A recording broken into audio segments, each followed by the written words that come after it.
اچھا، یہ وظیفہ لا علاج بیماریوں کے لیے، قاتلانہ حملے کے لیے، جس کے پیچھے دشمن لگے ہوں، جس کے پیچھے جنات لگے ہوں، جس کے پیچھے جادو لگا ہو، جس کے پیچھے حسد لگا ہو، غور سے سنیے گا میرے الفاظ کو، اور جس کے پیچھے کالے وار لگے ہوں یا لا علاج بیماری لگی ہو۔ اور یہ پتہ ہے وظیفہ ملا کہاں سے تھا؟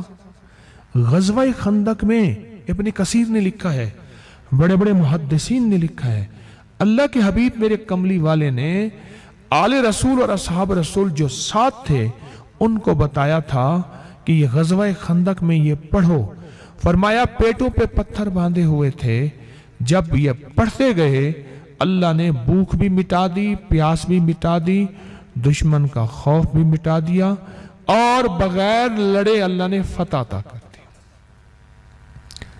یہ غزوہ خندق میں میرے حضور میرے کملی والے میرے آقا نے بتایا۔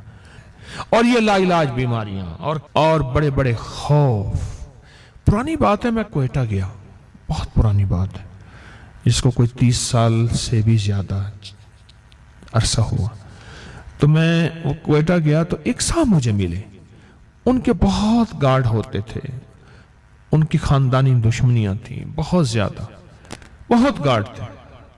مجھ سے کہنے لگے یہ زندگی تلخ ہے، کہیں آ نہیں سکتا، کہیں جا نہیں سکتا، مجھے تو کچھ زندگی میں کچھ نہیں رہا۔ میں نے ان سے کہا آپ حامیم لا ینصرون پڑھیں۔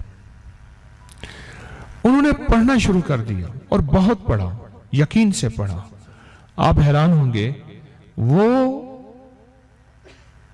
پڑھتے رہے، ان کا والد قاتلانہ حملے میں مر گیا، وہ قاتلانہ حملے میں نہیں مرے، اور بڑی لمبی عمر پا کے طبعی موت مر گئے۔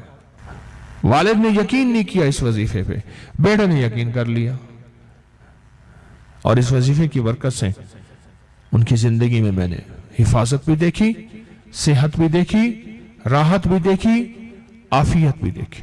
حامیم لا ینصرون، قرآن میں حامیم علیحدہ ہے، لا ینصرون علیحدہ ہے، اور حدیث میں یہ دونوں الفاظ جمع ہیں۔